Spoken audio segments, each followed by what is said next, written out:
യുഎസിന്റെ ശ്രദ്ധയിൽപ്പെടാതിരിക്കാൻ സൈനിക ഡ്രോണുകൾ വാങ്ങാൻ ഇറാനെ സഹായിക്കുന്ന സംഘങ്ങൾ ഉപയോഗിക്കുന്നത് ക്രിപ്റ്റോ കറൻസി എന്ന റിപ്പോർട്ട്.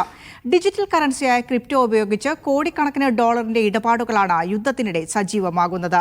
ഉപരോധങ്ങൾ മറികടക്കാനാണ് ഈ നടപടി. റഷ്യക്കും ഇറാനുമിടയിൽ പ്രവർത്തിക്കുന്ന ഗ്രൂപ്പുകളാണ് ക്രിപ്റ്റോ കറൻസി ഉപയോഗിച്ച് ഡ്രോണുകൾ വാങ്ങുന്നത്. മിലിറ്ററി ഡ്രോണുകളും അവയുടെ സ്പെയർ പാർട്സുകളും വലിയ അളവിൽ ഇറാനിലേക്ക് റഷ്യയിൽ നിന്നും എത്തിക്കുന്നുണ്ട്. ഇക്കാര്യം റോയിട്ടേഴ്സ് ഉൾപ്പെടെ റിപ്പോർട്ട് ചെയ്തിരുന്നു. ഇറാന് ആയുധങ്ങൾ എത്തിക്കുന്ന കമ്പനികളെയും വ്യക്തികളെയും ലക്ഷ്യം വെച്ച് യുഎസിന്റെ ഉപരോധ നീക്കവും സജീവമാണ്. ഇത് മറികടക്കാനാണ് ക്രിപ്റ്റോ കറൻസി ഉപയോഗിക്കുന്നത്.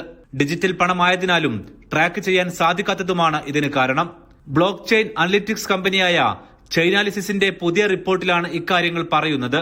യുക്രൈനിലെയും മിഡിൽ ഈസ്റ്റിലെയും യുദ്ധങ്ങളിൽ വില കുറഞ്ഞ വാണിജ്യ ഡ്രോണുകളും പ്രധാന ആയുധമായി മാറിയിട്ടുണ്ട്. ഈ ഡ്രോണുകൾ ലോകത്തെ വിവിധ കൊമേഴ്സ് വെബ്സൈറ്റുകളിൽ എളുപ്പത്തിൽ ലഭ്യമാണ്. ഇതിനാൽ ആരാണ് വാങ്ങുന്നതെന്നും ഉദ്ദേശം എന്താണെന്നും അധികൃതർക്ക് കണ്ടുപിടിക്കാനും ബുദ്ധിമുട്ടാണ്. 2022 റഷ്യ യുക്രൈൻ യുദ്ധം ആരംഭിച്ച ശേഷം $83 ലക്ഷം ഇടപാടുകൾ നടത്തിയതും ക്രിപ്റ്റോ ഡൊണേഷനിലൂടെയാണ്. Aftab Rahman, media 1, Riyadh.